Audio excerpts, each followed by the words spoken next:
Eu vou usar o tempo que nós temos para responder uma pergunta.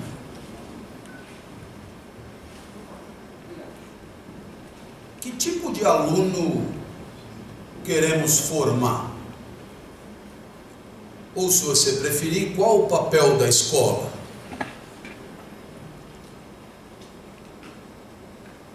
É claro que essa reflexão ela é correlata a uma outra muito mais interessante e mais fundamental, que é uma pergunta sobre a vida. Afinal de contas, o papel da escola está diretamente ligado a uma reflexão sobre a vida boa. Ou, se você preferir, o que a vida tem que ter para valer a pena. Porque se a escola não preparar o aluno para uma vida boa, evidentemente que nenhuma outra justificativa ela terá. Então é claro que ao longo da história do pensamento da educação, você encontrará diferentes respostas, porque elas acompanham uma outra história do pensamento, que é a história da reflexão sobre a vida boa. Se eu mudo a vida boa, eu mudo o papel da escola. Então, o nosso objetivo aqui é mostrar essa evolução paralela na história do pensamento entre a questão da sabedoria, que é tudo o que o homem pensa a respeito do que precisa para viver, e a questão da escola. Portanto, a escola como formadora de alguém capaz de viver bem e de conviver bem. Então nós vamos passar por 4 momentos diferentes, poderiam ser 40, mas vou destacar aqui algumas ideias para vocês entenderem esse paralelismo. E nós vamos começar com os gregos, porque foram os gregos que primeiro sistematizaram a reflexão sobre a vida boa e também primeiro sistematizaram alguma reflexão sobre educação. E vamos então, dentre os gregos, escolher Aristóteles como referência para nós. Eu escolho Aristóteles porque é quem se dispôs de maneira mais organizada, mais escolar, a explicar o que ele pensa sobre o que a vida tem que ter para valer a pena e, correlatamente, o papel da escola nesse processo. Bem, Aristóteles, como você sabe, é alguém que viveu em torno de 350 a.C., nasceu em Estagira, cidade do interior, cidade do norte da Grécia, quase na Macedônia. Aristóteles era um caipira, portanto, mas bem nascido, filho da elite, filho do médico da cidade, e como toda a elite interiorana que se preza, vai estudar na capital em algum momento. Aristóteles, então, aos 18 anos, vai para Atenas, a maior cidade do mundo na época, e vai estudar na Academia de Platão, o maior centro de pensamento do mundo na época. Bom, lá ele permanece dos 18 aos 38 anos, quando então Platão morre. A pretensão de Aristóteles era herdar a Academia de Platão, obrigado. Por quê? Porque ele era o melhor ali. Mas como ele não era ateniense nato, você se lembra, quem não fosse ateniense nato não era cidadão, não sendo cidadão não era sujeito de direitos e deveres, não poderia jamais ser o responsável por uma escola em Atenas. Aristóteles é meio que convidado a se retirar. Então ele faz uma trajetória totalmente periférica, marginal, dentro da Grécia, até ser chamado pelo pai de Alexandre para ser preceptor de Alexandre, quando então Aristóteles começa de fato a ganhar fama. Alexandre cresce, você sabe, toma militarmente o mundo civilizado, inclusive Atenas, o que permite a Aristóteles voltar para Atenas, e aí ele monta o Liceu, que vai concorrer com a Academia de Platão, herdada pelo seu sobrinho. Tudo o que nós sabemos de Aristóteles são as aulas de Aristóteles dadas no Liceu. Ele mesmo não deixa nada escrito dele próprio. O que você tem dos livros de Aristóteles são apostilas, né? Anotações dos alunos sobre o que ouviam nas aulas. Daí o seu estilo entrecortado, pouco claro, confuso e às vezes até contraditório. Dentre todas as reflexões que estão sob forma de livro hoje, você terá uma que destaca as nossas duas inquietações: a vida boa e o papel da escola. Esse livro é Ética a Nicômaco, e Nicômaco aqui é só o nome do filho de Aristóteles. Bom, o que a vida terá que ter para valer a pena? Aristóteles compara a nossa vida a uma planta. A comparação com a planta é recorrente, normal para quem inventou a botânica, né? E Aristóteles observa que uma planta, uma muda, como se fosse um recém-nascido de planta, já tem todas as potencialidades para se tornar uma grande árvore. E portanto, se nada de ruim acontecer, essa pequena planta vai ganhando corpo, vai se adensando e vai se transformando numa grande árvore, quando então a vida terá sido bem sucedida. Entenda que o sucesso da vida terá a ver então com o pleno desabrochar das potências da planta. E é exatamente essa a ideia central desse pensamento. Uma vida bem sucedida é uma vida em que você alcança o máximo das potências que já tem ao nascer. Pode dar errado? Claro que pode. Você pode espetar a muda da planta num lugar equivocado, num terreno que não lhe é próprio, num clima que não lhe é adequado, a planta não vinga, não adensa, dá chabu, ela não se desabrocha e morre propriamente, vida fracassada. Assim, Aristóteles dirá que acontece conosco. Cada um de nós ao nascer tem uma natureza que lhe é específica. Da mesma maneira que uma samambaia deve pretender tornar-se uma grande samambaia e não uma goiabeira, porque é da natureza da samambaia virar uma grande samambaia e nada mais do que isso, cada um de nós também teria uma natureza específica. E essa natureza específica nos autoriza a buscar a excelência dessa que é a nossa praia. Assim então, tal como a samambaia tem cara de samambaia, haverá entre nós quem tenha talento para desenhar, outros para calcular rápido, outros para explicar coisas complicadas de maneira simples, outros para, correr rápido, nadar, cantar e assim por diante. Então é claro, fazendo esse paralelo, o que acontece com a vida do homem, ela será bem sucedida quando você alcançar a excelência da sua própria natureza. A palavra excelência é uma palavra de Aristóteles, arete, e que quer dizer o pleno desabrochar de si mesmo, o pleno desabrochar da própria natureza. Isso pressupõe o quê?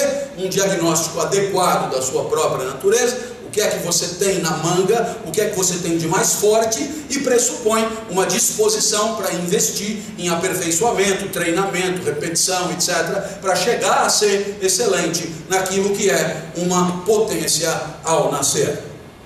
Muito bem, pode dar chabu, pode dar errado, naturalmente que pode. Você pode ser espetado num solo inadequado.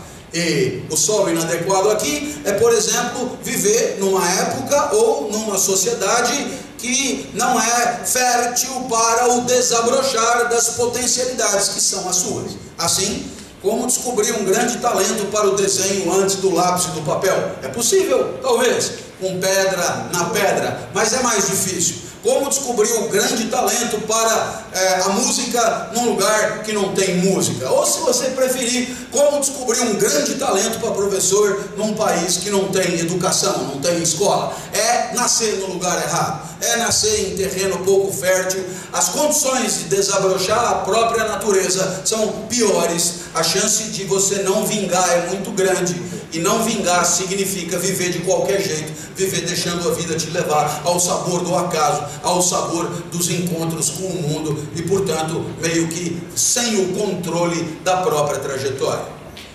Exemplos positivos: Neymar, aos 8 anos, já fazia maravilha com a bola nos pés, tornou-se um excelente jogador. César Cielo, a mesma coisa, tornou-se um excelente nadador. E assim você percebe que essas pessoas apostaram no seu talento e buscaram aí o máximo que podiam tirar das potencialidades que são as tuas. Por que será que ele pensava assim? Bom, para explicar por que ele pensava assim, de maneira acessível, simples, para não iniciados, você me acompanha. Aristóteles acreditava, como os gregos, ou pelo menos a maioria dos gregos do seu tempo, que o universo era como uma máquina, né? Finito, com começo, meio e fim, e ordenado, organizado. Como toda máquina, o universo é constituído por partes, e cada parte tem o seu papel, a sua finalidade, para que a máquina funcione adequadamente. Isoladamente, as partes da máquina não servem para nada, não tem vida, não tem função nenhuma, não tem sentido para existir. Portanto, a razão de existir das peças da máquina está na participação na máquina como um todo. Assim, o vento venta. Não venta por acaso, venta para refrescar, venta para polinizar, cumpre o seu papel. Se o vento não ventar, a máquina sofre de superaquecimento. A maré mareia e fertiliza. O sapo sapeia, engole mosca, impedindo que os insetos tomem conta da máquina. O joelho dobra e te permite agachar. O intestino peristalta e te permite evacuar. Tudo cumprindo o seu papel e de maneira sincronizada, harmônica, numa espécie de encadeamento funcional, né? Porque o vento venta, a chuva chove. Porque a chuva chove, a maré mareia, e assim por diante. Tudo estaria organizado por Zeus, né? Que na mitologia, como você deve ter ouvido falar, na teogonia, Zeus botou ordem na casa e criou essa máquina, cujo nome é Cosmos. Cosmos, que quer dizer a grande ordem. Pois muito bem, nesse momento você pensará, e eu? Pode duas uma, ou você é espectador da máquina, ou é parte da máquina. Não há nenhuma justificativa para a primeira alternativa. Portanto, aceitemos a segunda. Você é parte da máquina. Coisas você pode deduzir daí. Primeiro, sua vida não tem sentido fora da máquina. Segundo, é na participação com o todo que a sua vida terá algum valor. E sua vida será tanto melhor quanto for maior a harmonia entre você e a máquina. E para que essa vida seja boa, ou seja, para que haja harmonia com a máquina, como se fosse um ajuste, um encaixe, é preciso que você busque a excelência da sua própria natureza. Então veja qual é a crença. Eu, quando busco a excelência de mim mesmo, não só eu vivo melhor, como faço o universo funcionar melhor. Naturalmente, que aí a vida será feliz. É o que eles chamavam de eudaimonia ou felicidade, que quer dizer buscar a excelência de si mesmo para uma harmonização do todo com o todo cósmico. Show de bola, ficou claríssimo. Qual é o caso contrário disso? Uma vida horrorosa. E o que é uma vida horrorosa? Uma vida desencaixada da máquina, uma vida isolada, uma vida, portanto, sem sentido. Chega-se até a dizer que, neste caso, você torce para a vida acabar logo. Naturalmente que quando ele diz isso, você torce para a vida acabar logo, ele não está falando necessariamente em suicídio definitivo, mas está falando nos diversos instantes da vida que você torce para passar logo, porque como você está vivendo fora de lugar, as situações de vida que você se submete são situações inadequadas, indesejadas, desarmônicas e, portanto, tristes. Bom, dada essa imensa explicação sobre o que a vida tem que ter para valer a pena, vem agora correlatamente o papel da escola. E se você perguntar para Aristóteles qual o papel da escola? Bom, a resposta ela é uma decorrência óbvia do que eu expliquei até aqui, não é? E aí você tem a primeira grande ideia da história da educação, uma ideia que de certa maneira nunca saiu do cardápio das ideias de educação. O papel da escola é permitir a cada aluno conhecer-se a si mesmo. Aliás, frase que dá início à filosofia ocidental: conhece-te a ti mesmo. Então, uma escola cumpre o seu papel quando dá aos alunos a condição de ter experiências suficientes para descobrir a sua praia, suas forças, suas fragilidades, se você preferir, seus recursos naturais. E aí então, quando a escola proporciona isso, ela evidentemente dá ao aluno a condição de um investimento na vida em busca da excelência daquilo que são os seus próprios recursos. O que uma escola jamais deve fazer? Deve tratar pessoas diferentes da mesma maneira. Deve oferecer a pessoas com naturezas diferentes o mesmo tipo de experiência, o mesmo conteúdo, o mesmo tipo de reflexão. E por quê? Porque, evidentemente, esse tratamento não favorecerá a identificação da especificidade dos recursos que são os nossos, inviabilizando assim essa descoberta fundamental, que é a descoberta do próprio lugar natural, espaço privilegiado de eudaimonia e de felicidade. Portanto, todo o espaço escolar deve ser consagrado como se fosse uma espécie de laboratório de experiências que permita ao aluno, testando, fracassando, errando, identificar aonde ele rende mais, aonde ele, se explorado, poderá ir mais longe, aonde a sua potência encontrará um desabrochar excelente. Bom, o que mais deve ter a escola para esse tipo de pensamento? Bom, voltemos a Aristóteles nu e cru. Você poderá ter percebido, pelo que eu expliquei, que para os gregos desse pensamento hegemônico, a quantidade de recursos naturais que você recebe ao nascer em forma de talento é como um legado da natureza, e que ele é determinante da vida.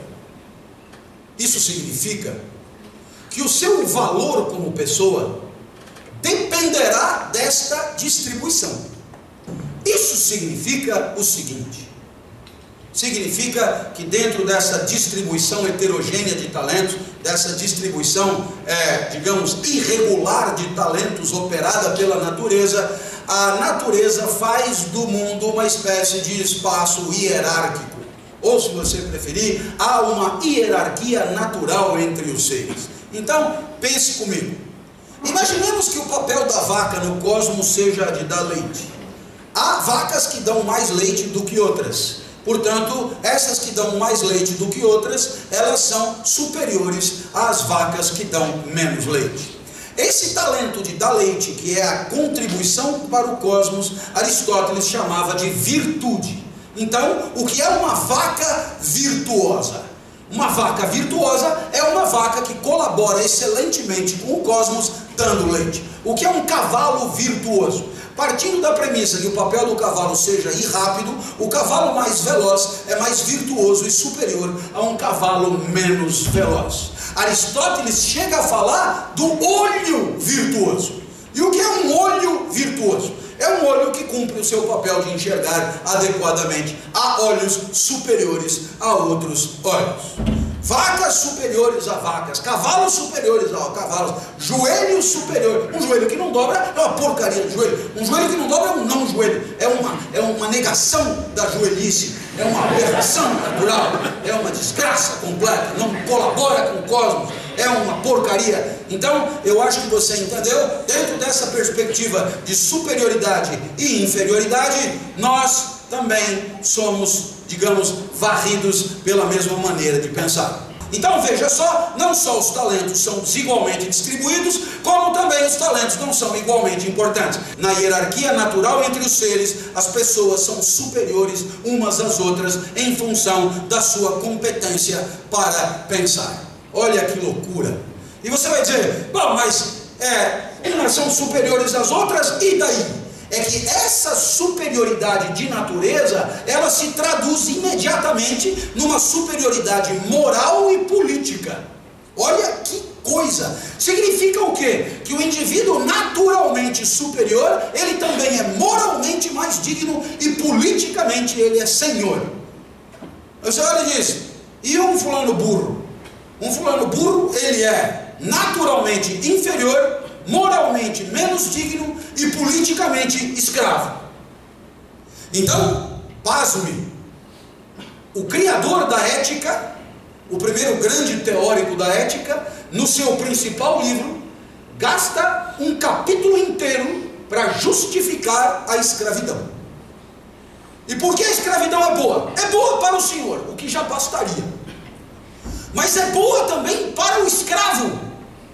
Porque se você deixar nas mãos de um idiota a prerrogativa de decidir sobre a própria vida, ele viverá mal. É melhor que ele seja escravo. É melhor que ele esteja sob o comando da vontade externa de alguém que pensa bem. Portanto, a escravidão é boa para todo mundo. Eu não sei se você percebeu, mas agora não somos mais aristotélicos. Qual seria então o papel da escola dentro dessa perspectiva? Em primeiro lugar, não adianta nada dar escola para qualquer um. Por quê? Porque a escola deve ser restrita àqueles que já têm naturalmente recursos intelectivos. Perspectiva elitista, perspectiva de uma sociedade estamentada, segmentada, onde o topo da pirâmide é preenchido por pessoas supostamente aquinhoadas de inteligência pela natureza.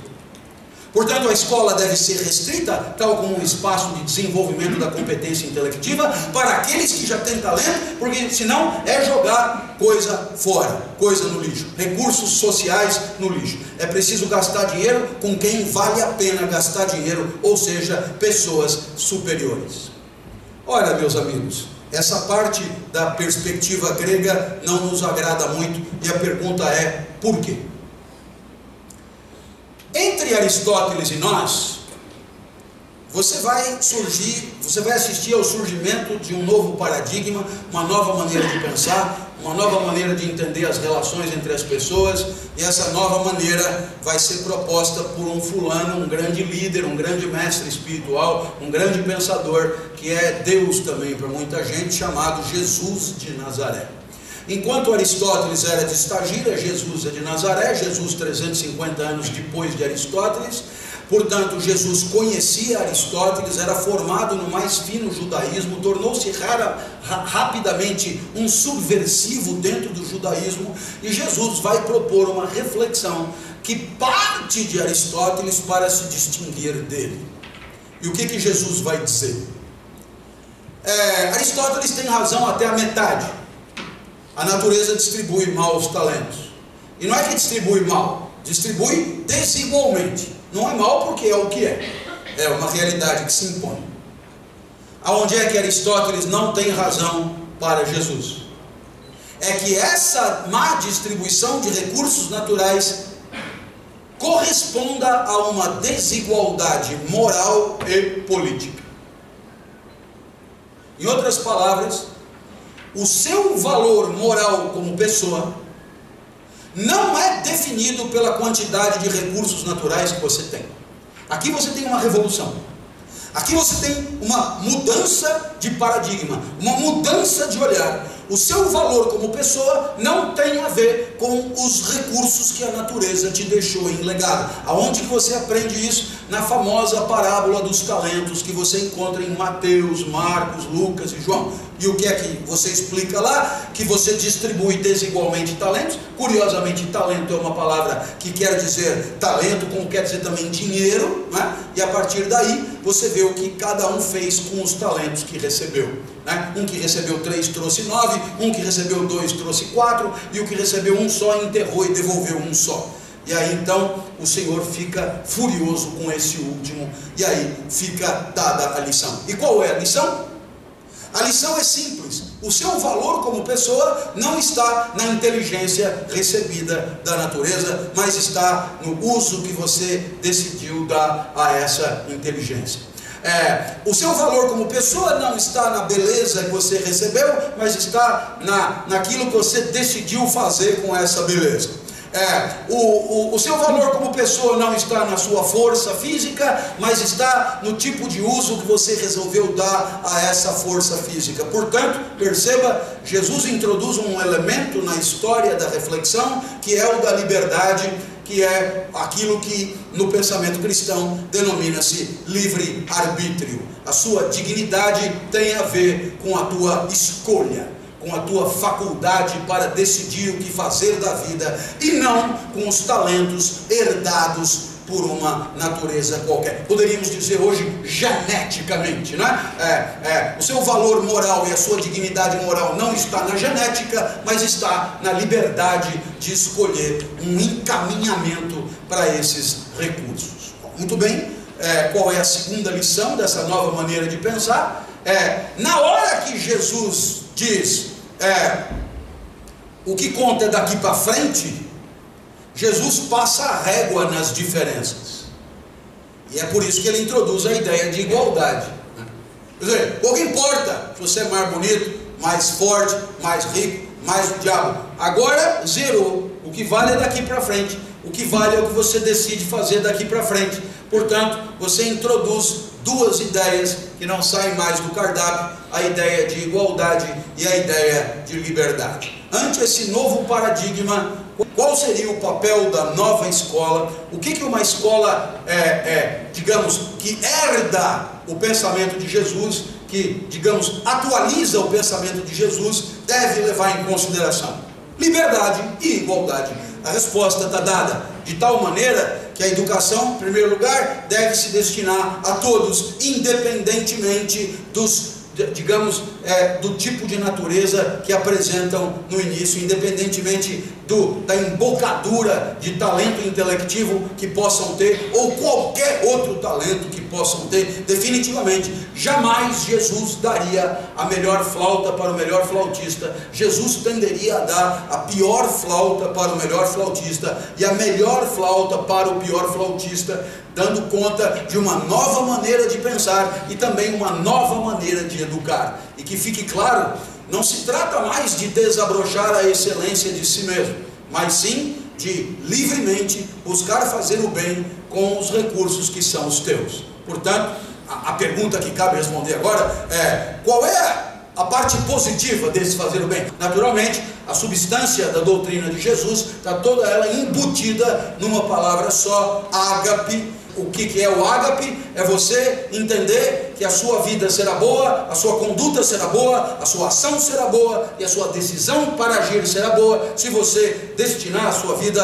à felicidade do outro, à alegria do outro, ao bem-estar do outro, à boa vida do outro, porque você amará o outro, né, tanto quanto ama a si mesmo. Eis aí a substância, né, a parte positiva da doutrina de Jesus. Então é claro que uma escola deve preparar o seu aluno para deliberar no sentido do amor. Essa é a ideia. Então cabe à escola preparar o seu aluno ante infinitas possibilidades de existência para agir sempre em função, digamos, do bem-estar e da alegria e da felicidade do próximo, que jamais poderá ser desconsiderado na hora de viver. Se eu aprofundar o paralelo entre Aristóteles e Jesus, eu diria que do ponto de vista educacional, eles dizem mais ou menos o contrário um do outro, né? Enquanto no caso da escola grega, tudo deve ser feito primeiro para aperfeiçoar os melhores, né? E portanto tudo deve ser feito para que o aluno por ele mesmo se dê bem, tá certo? Aumentando assim o fosso já estabelecido pela natureza, né? A escola como um elemento de reprodução de uma desigualdade de competências já estabelecida por início. No pensamento cristão o que se busca é uma correção das desigualdades e portanto uma aproximação de diferenças estabelecidas pela natureza. Quando eu estudava, já havia colégios que tinham a seguinte política: aqueles que digamos, na embocadura do colegial já mostravam maior aptidão, maior lucidez, maior discernimento, já eram colocados todos numa classe super especial, classe A. E aí os segundos, os mais meia boca na B, os medíocres no sentido de medianos na C, e aí vem o fim do trilho para trás. Você está na sexta classe, digamos, está ali, né, a apreciando e tal, curtindo a vida, etc. Então, o que acontece? Você vai dizer, mas os professores são os mesmos para todas as classes. Sim, mas quando você reúne os mais talentosos intelectivamente numa classe só, você dá ao professor, ainda que ele seja o mesmo que na sexta classe, a desenvolver muito mais, a responder perguntas mais argudas, a ir mais longe, a aprofundar mais, etc e tal, e com isso você aumenta o fosso entre o morador da primeira classe e o morador da última classe. Jamais um colégio de herança cristã poderia se permitir a essa estratégia, jamais. E se faz, porque eu não vou ficar, nunca fico checando, mas se faz, uma agressão ao pensamento de ser o maior líder. Por quê? Porque é através da mistura, botar bons, medianos e sofríveis no mesmo lugar, que você tem a chance de pô-los para conviver e com isso diminuir o gap que existe inicialmente entre eles. Não é uma maneira de refletir à luz dessas duas grandes escolas de pensamento que são a grega e a cristã. Muito bem, chegamos na modernidade. Quando o homem chega na modernidade, ele faz algumas descobertas terríveis. Na Revolução Científica, Copérnico, Galileu, Newton, você entende disso mais do que eu, mas eu entendo aquilo que me interessa. E o que é que me interessa? Eles propuseram que o universo de Aristóteles, o cosmos, não funciona bem do jeito que Aristóteles achava que funcionasse. Primeiro, porque não é finito. Segundo, porque não é ordenado. Terceiro, porque não pode ser comparado a uma máquina, nem a um organismo vivo. Quarto, porque as partes não têm uma função que compõe um todo integrado. Quinto, porque é uma zona. Sexto, porque é infinito. Sétimo, porque estamos à deriva no infinito. E você não tem nenhuma razão para ter nascido.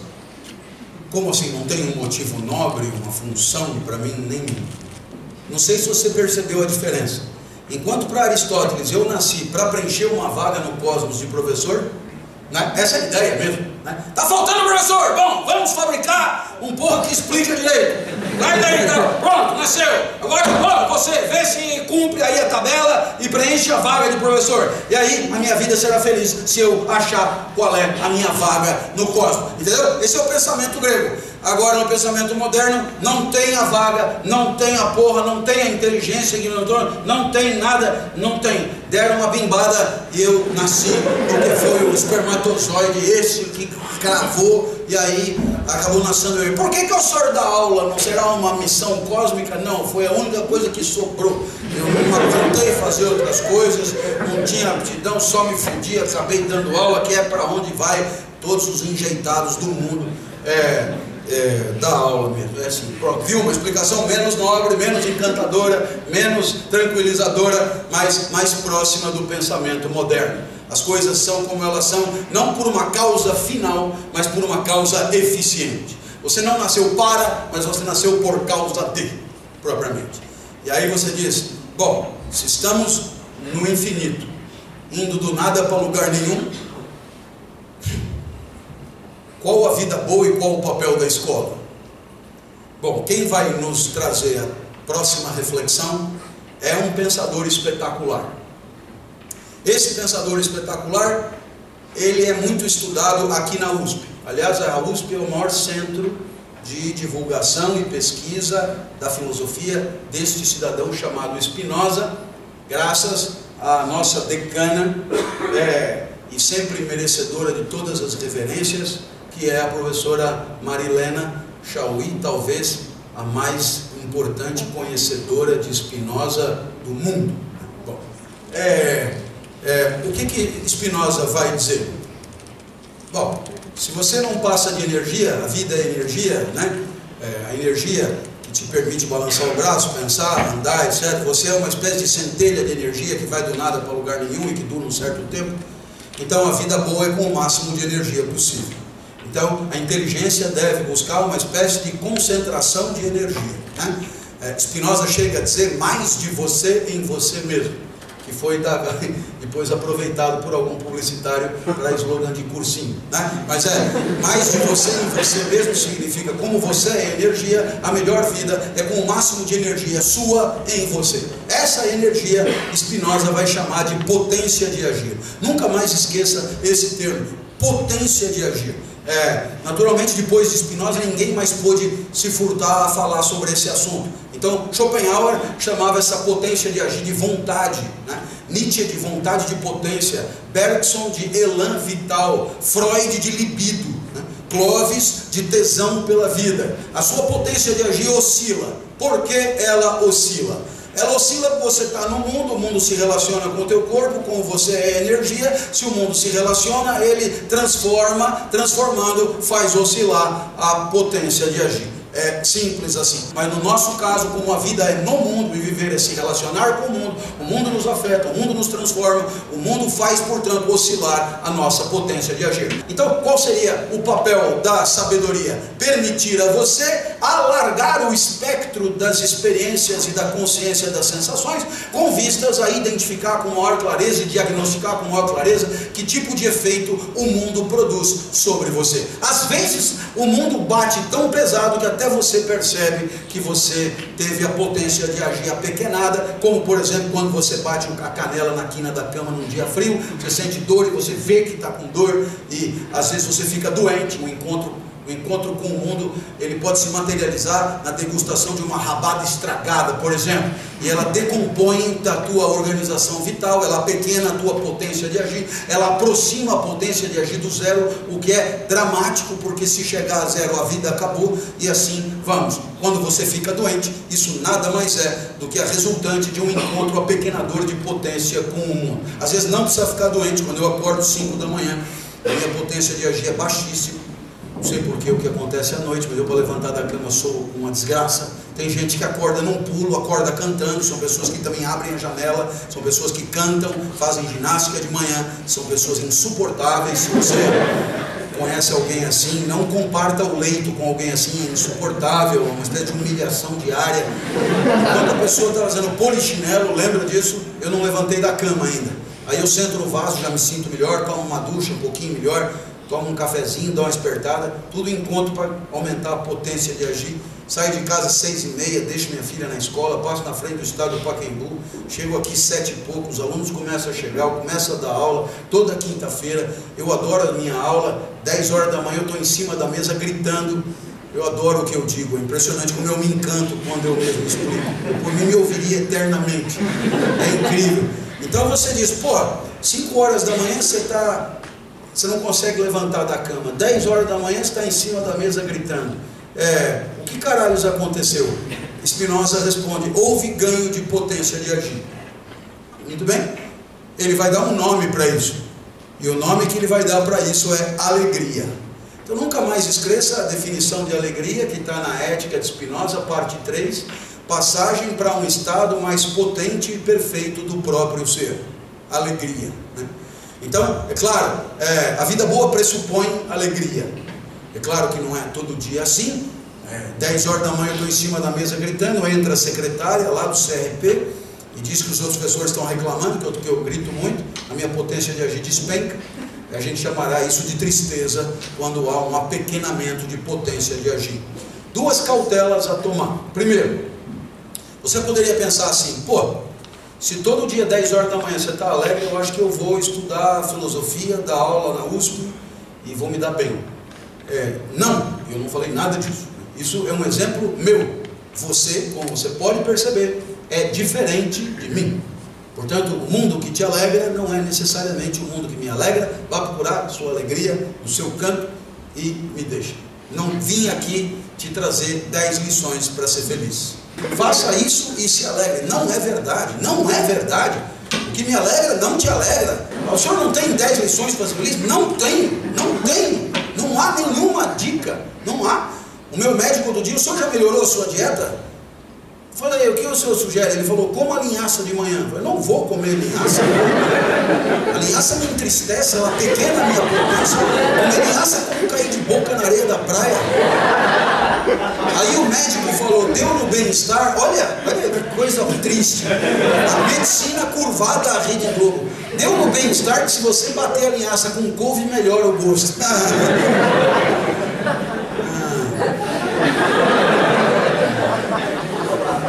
Falando em couve, quer comer uma feijoada lá em casa? Aí o médico falou, desse jeito o senhor vai morrer logo. É um direito que eu tenho. Já imaginou viver dos 100 aos 110 comendo linhaça? 60, tá ótimo. Junto com isso de 10 lições para ser feliz, você coloque todas as outras tiranias. Spinoza define tirano assim: aquele que faz da própria alegria a alegria do mundo, transforma o episódico ganho de potência de si mesmo numa regra universal. Junto com a autoajuda, coloque qualidade de vida, politicamente correto e tudo mais que significa pacote existencial que serve para todo mundo. Absolutamente na contramão do que Spinoza sugere. Porque Spinoza dirá, você é o maior especialista em você mesmo. Se tem alguma chance da vida valer a pena, é você ser um criterioso investigador do mundo que te alegra, alavanca a tua potência e te distancia da morte. O que Spinoza ensina, para mim, um espetáculo de lição. Não há pessoas vitoriosas, o que há são vitórias. Para ser uma pessoa vitoriosa é preciso ganhar sempre, o que é muito pouco provável. É preferível não acreditar nisso. É preferível acreditar que cada vitória é uma experiência inédita e para renová-la é preciso uma nova preparação, nova dedicação, nova cautela. Que tipo de escola Spinoza recomenda? Bom, naturalmente alguém dirá, uma escola para a alegria, mas isso evidentemente. O papel da escola é permitir ao aluno um pleno diagnóstico das próprias emoções, um pleno diagnóstico dos próprios afetos, com vistas a entender na sua própria idiosincrasia, na sua própria especificidade afetiva, quais são as condições de vida mais favoráveis para um instante de ganho de potência de agir. Você gostou dessa escola, né? O que será que essa escola tem a ver com as que nós estamos acostumados? Escolas que desprezam a nossa especificidade. Escolas que propõem uma educação de massa e nos tratam de fato como iguais.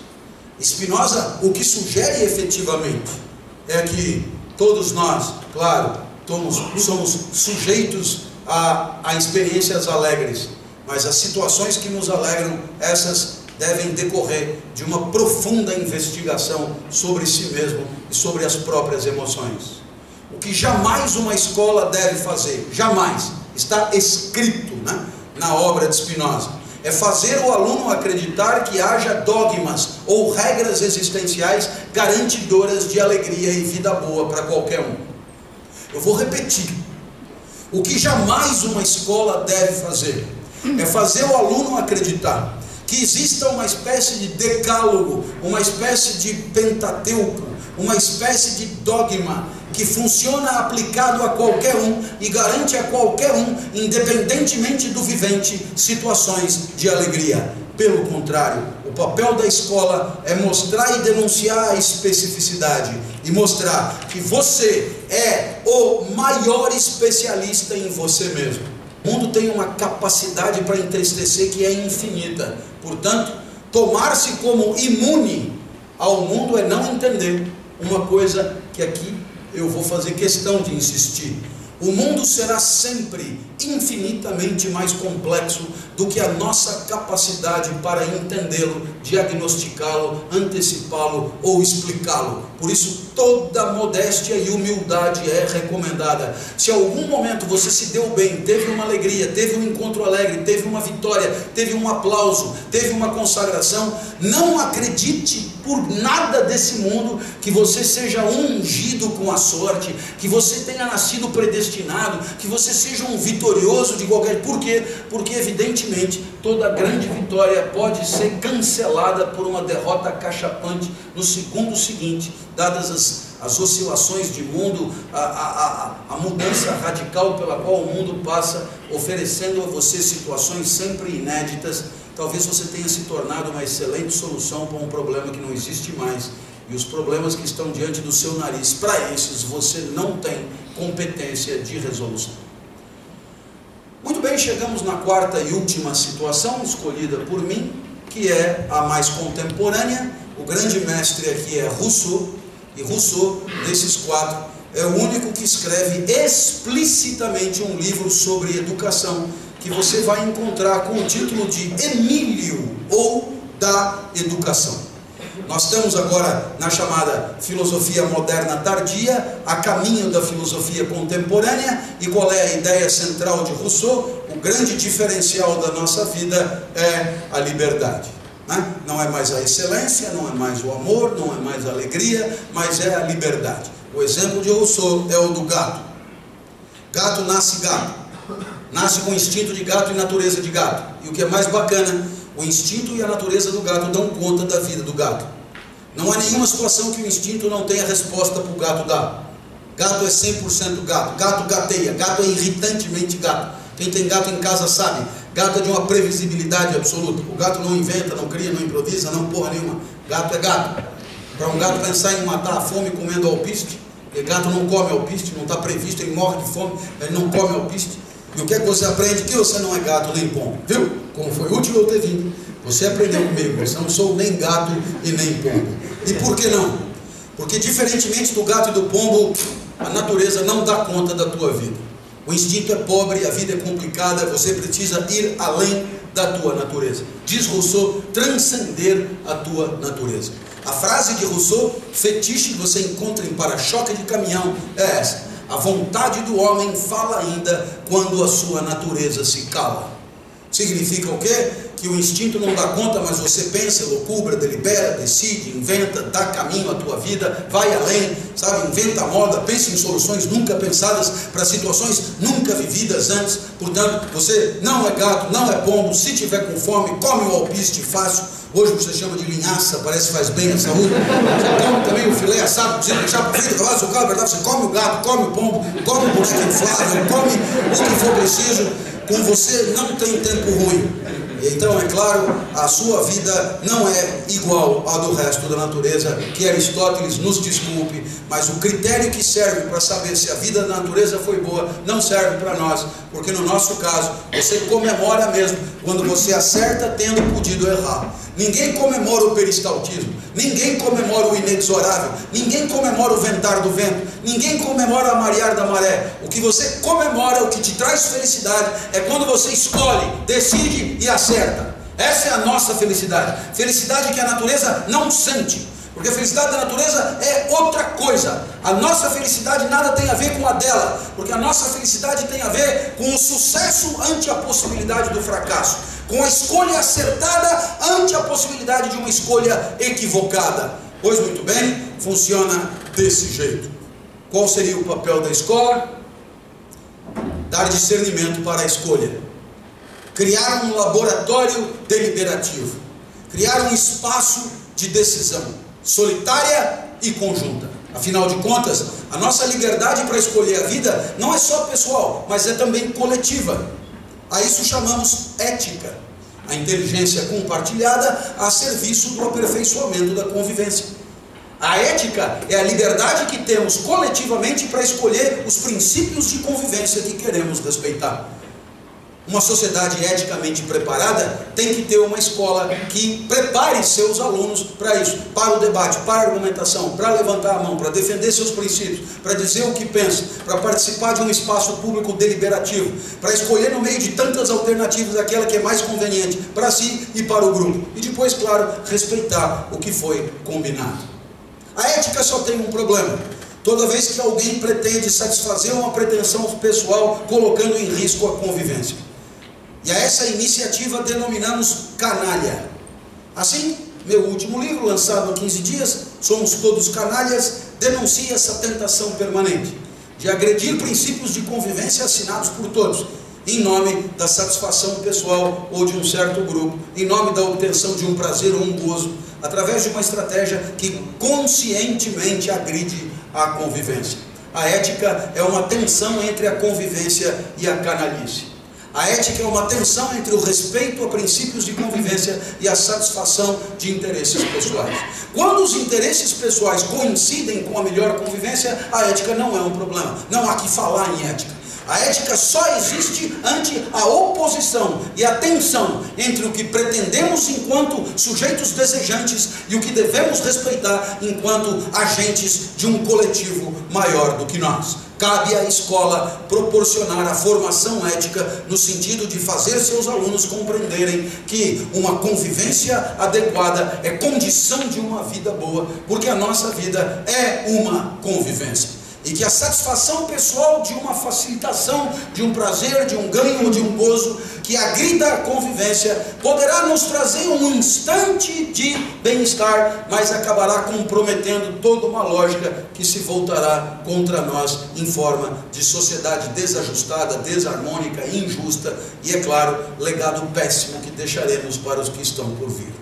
Qual é o papel da escola aqui?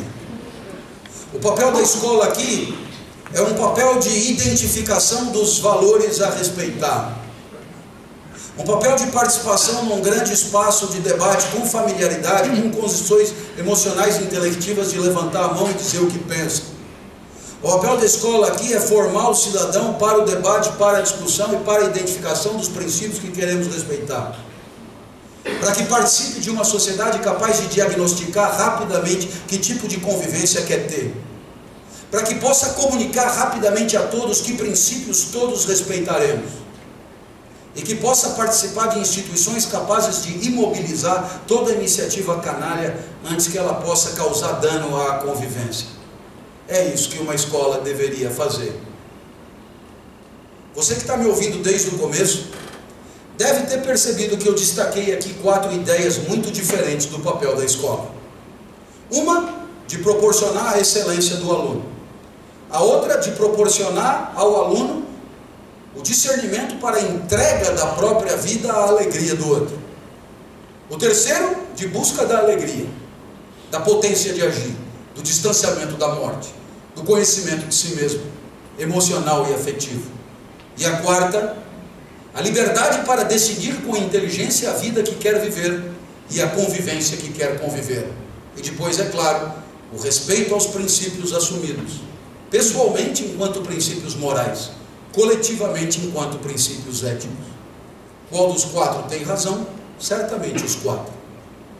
Porque no final das contas, os 4 querem que a escola prepare o seu aluno para uma vida feliz e para uma convivência feliz.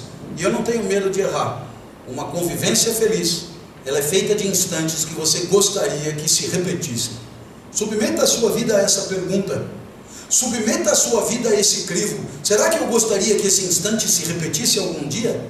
Será que eu gostaria que esse instante demorasse um pouco mais para acabar? Se a resposta for afirmativa, esse instante é um instante de vida boa e de felicidade. Se a escola não prepara para uma vida feliz, não sei para que haverá de preparar. Muito obrigado pela sua atenção e até a próxima. Obrigado.